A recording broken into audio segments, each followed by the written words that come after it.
हर महादेव। दोस्तों, जो प्रदोष व्रत सोमवार के दिन पड़ता है वह प्रदोष सोम प्रदोष व्रत कहलाता है।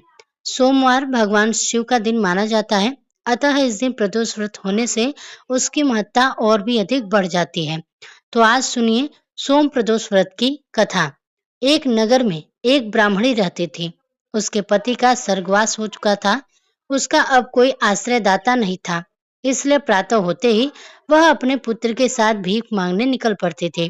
भिक्षाटन से ही वह स्वयं व पुत्र का अपने पेट पालती। एक दिन ब्राह्मणी घर लौट रही थी तो उसे एक लड़का घायल अवस्था में कहराता हुआ मिला।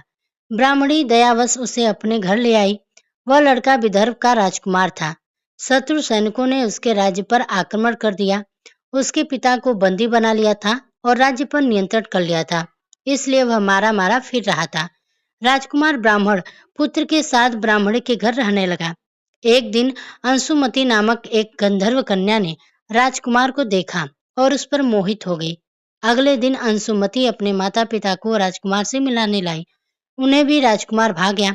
कुछ दिनों बाद अंशुमति के माता पिता को भगवान शंकर ने स्वयं स्वप्न में आदेश दिया कि राजकुमार और अंशुमति का विवाह कर दिया जाए।